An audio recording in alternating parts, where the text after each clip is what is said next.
Assalomu alaykum, kayfa halukum? Bugun biz sizlar bilan arab tili o'rganuvchilarini eng ko'p qiynagan va savollari ko'p bo'lgan sefr imtihon topshirish kerakmi yoki bo'lmasam at-tanal imtihon topshirish kerakmi degan savolga birgalikda javob topamiz. Bu demak at-tanal, ya'ni at-tanal al-arabiy yoki bo'lmasam sefr, ash-shahadatul vataniyya, ularni topshirish tartibi, bo'lish vaqtlari, tarkibi, narxi, chiqish vaqti, umuman imtihonga aloqador hammasini birgalikda ko'rib chiqamiz, birgalikda tahlil qilamiz. Oxirida esa qaysi birini topshirish kerak va qaysi birini topshirish kerak emasligini bilib olasiz. Demak, boshladik. Eng avvalo men ikkovini birma-bir solishtirib ketaveraman, o'zingizga ma'lumot o'laroq olib ketaverasiz. Ya'ni bittasini alohida tushuntirmayman-da, ma'lum bir joylarga kelganda, misol uchun tartibi deganimda ikkalasini ham birdaniga tushuntirib ketaveraman. Birinchisi, demak tartibi. Sefr imtihonini topshirish tartibi qanday bo'ladi? Ya'ni men misol uchun sefr topshirmoqchiman, arab tilidan tayyorlandim. Uni qanday topshiraman, kim orqali topshiraman deydigan bo'lsak, sefr imtihoni Davlat test markazi tomonidan o'tkaziladi, yagona O'zbekistonda, va Davlat test markazi bu imtihonni yozma va kompyuter ko'rinishida oladi. Ya'ni yozma, misol uchun qog'ozga yoki listga yozasiz, so'zlashuv qismini, muhaddasa qismini siz kompyuterga topshirasiz. Bu demak aralash uslubda o'tkaziladi. At-tanal va arabiyni topshirish tartibi bo'lsa to'liq kompyuterlashgan. Inglizcha aytganda o'sha CD formatiga o'tgan. Agarda men at-tanal imtihonini topshiradigan bo'lsam, buni oladigan muassasa nomini ham aytib o'tdik. Bu Iordaniya Hoshimiylar qirolligi tomonidan tashkil qilingan til bilish imtihoni bo'lib, uni O'zbekistondagi istalgan o'sha at-tanalni rasmiylar bilan kelishgan markazlar yoki bo'lmasam joylar, davlat test markazi orqali ham topshirishingiz mumkin. Ya'ni buni imkoniyati nisbatan ko'proq topshirish tartibida. Bunda aytganimdek to'liq kompyuter holatda topshirasiz. Ya'ni inshoni ham kompyuterda yozasiz, so'zlashuvni ham, o'qib tushunishni ham, eshitib tushunishni ham, umuman olganda hammasini hali tarkibini ko'rib chiqamiz. Demak, shularni hammasini kompyuterda topshirasiz. Sefr imtihonining to'liq hammasini siz yozma yoki bo'lmasam kompyuter holatda topshirishingiz talab qilinadi. Ikkinchisi, bo'lish vaqtlari. Sefr imtihoni O'zbekistonda odatda sentyabr-may oylari, o'tgan yildan boshlab deyarli har oyda bo'lyapti. Ya'ni men sefr topshirmoqchi bo'lsam, mana kuz fasli kelyapti. Sentyabrdan boshlab maygacha, mayda ham har oyda imtihon topshirishim mumkin. Ya'ni har oy imkoniyati bor. Endi ma'lum bir sanalar belgilanadi. Misol uchun bu sanagacha to'lov qiling, bu sanagacha ro'yxatdan o'tib qo'ying deb uni rasmiy kanallar orqali bilib borishingiz mumkin. At-tanal imtihonida holat qanday? At-tanal imtihonini har doim topshirishingiz mumkin. Bu o'sha markazni, ya'ni o'sha huquqni sotib olgan markazni o'zini ishi. Deylik, har kuni qilishi mumkin. Men bilganim, misol uchun chorshanba, shanba kunlari yoki bo'lmasam ba'zi bir markazlar oyda bir marta yoki bo'lmasam haftada 2 marta yoki har kuni. Buni har doim topishingiz mumkin. Ya'ni ma'lum bir oyga bog'lanib qolmagan, ma'lum bir sanaga, ma'lum bir muddatga bog'lanib qolmagan. Endi savol paydo bo'lishi mumkin shu joyda o'quvchilarimizda. Nimaga biz sefr imtihonini sentyabr-may oylarida topshiramiz u at-tanal imtihonini har doim topshirishimiz mumkin? Bunga javob qilib, Davlat test markazini yoz oylarida, ya'ni iyun, iyul, avgust oylarida oliy ta'lim muassasalariga bo'ladigan va unga qo'shimcha bo'ladigan yondosh imtihonlar bilan band bo'lishini keltirishadi. Ya'ni oliy ta'limga imtihon bo'ladi, unga tabiiyki davlat test markazi to'liq fokusini qaratadi va shu uchun iyun, iyul, avgust oylarida siz sefr imtihonini topshira olmaysiz. Shuni hisobini olib qo'ying agarda sefr topshiradigan bo'lsangiz.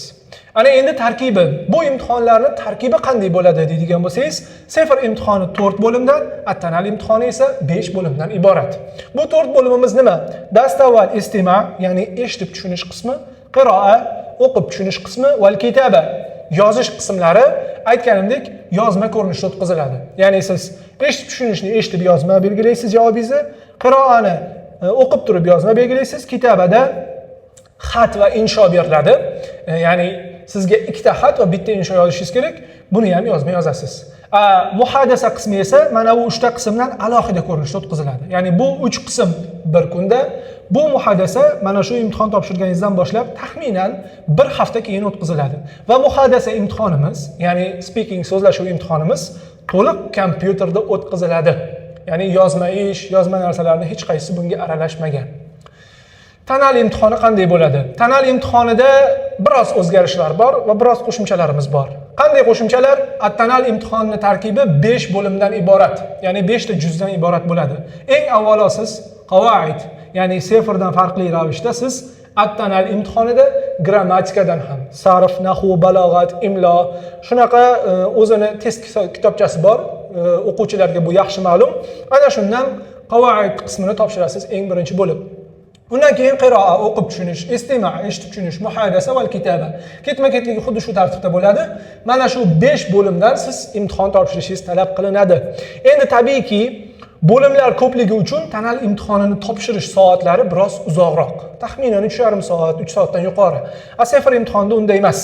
Taxminan buni o'zi 3 soat, bu 15 daqiqa yoki 12 daqiqa shunga yaqin davom etadi muhadasamiz.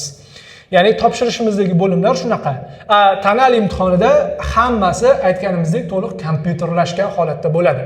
Siz grammatikani deysizmi, eshitib tushunishni deysizmi, gapirishmi yoki yozish deysizmi? Yozishda qo'shimcha qilib o'tib ketay, 3 ta insho yozib berishingiz kerak tanal imtihonida. Xat yo'q. Bunda siz to'liq kompyuterda bajarasiz hammasini, qog'ozga umuman ehtiyojingiz bo'lmaydi. Qog'oz bilan deyarli ishlamaysiz tanal imtihonida. Ana endi narx masalasi. Narx bir-biridan albatta farq qiladi. Sefar imtihoni agarda o'zgarish kiritilmaydigan bo'lsa, eng oxirgi belgilangan summasi bu shu 560 ming so'm plus minusi bilan qilib belgilangan. Ya'ni siz imtihon topshirmoqchi bo'lsangiz 560 ming so'm to'lov qilasiz va imtihonga kirsangiz bo'ladi. Tanal imtihoni markazlarga qarab farq qiladi. O'rtachasi $100 plus minusida. Deylik 1.300.000, 1.400.000 va 1.500.000 ga ham topishingiz mumkin. Bu endi o'sha siz topshiradigan markazga bog'liq va albatta ularni cho'ntaklariga. Xo'p, ana endi imtihonga kirib chiqdik, bo'limlarni tushunib oldik, pullarni to'ladik. Chiqish vaqtimizchi? Men imtihonga kirib chiqdim. Endi qanchada chiqadi mening javobim degan savol paydo bo'lishi mumkin. Sefar imtihonida rasmiy bayonotiga ko'ra 2 haftada sizga o'sha sertifikatingizni to'liq holatda qo'lingizga berishadi. U 2 hafta qachon desa, mana ularni va mana uni topshirganingizdan so'ng, ya'ni muhadasani topshirgandan so'ng 1 hafta, kitabalarni topshirganingizdan so'ng plus 1 hafta o'sha umumiy 2 haftani plus minusida chiqadi. Tanal imtihonida bu umuman boshqacha. Chiqish vaqti 3 kun va hattoki ba'zi bir markazlarni biz eshitdik, quloqimizga chalindi. 1 kun ichida ham javoblarni tayyorlab bergan holatlari bo'ldi. Ya'ni misol uchun men ertalab tanal imtihoniga kirdim va kechqurunga soat misol uchun 8-9 lar atrofida o'sha osh yeb o'tirgan paytimda imtihonda javoblari chiqdi. Tezlik borasida ko'rganingizdek, bular bir-biridan farq qiladi. Ana endi eng yuqori daraja. Eng yuqori darajamiz imtihondan imtihonga qanday farq qiladi? Agarda siz sefar imtihonida eng yuqori daraja, eng cho'qqini uraman deydigan bo'lsangiz, C1 daraja beriladi sizga. Bu degani o'sha tilni eng yaxshi biladi degan ma'nosida. C1 dan u yog'i yo'q sefarda. Lekin tanal imtihonida eng yuqori daraja C2 hisoblanadi. Demak siz C1 dan ham bitta daraja tepa, ya'ni C2 darajasini ham olmoqchiman desangiz, tanal imtihoniga kirishingiz tavsiya qilinadi. Eng asosiy joyimiz sefar topshirish kerakmi yoki bo'lmasam tanal topshirish kerakmi? Bu narsani men shaxsan o'zingizga qoldiraman. Sababi men hamma narsani, imtihonni o'tishi, bo'limlari, narxi, umuman olganda barchasini tushuntirdim. Endi qaysi birini topshirish va qaysi imtihonga kirish o'zingizga bog'liq. Muhimi, arab tilini o'rganishdan charchamang va albatta kuzatib boring. Bundan da qiziqarli videolar, bundan da qiziqarli kontentlar hali oldinda. Sizlar bilan Sarvarbek Soliyev bo'ldi. Ma'assalama.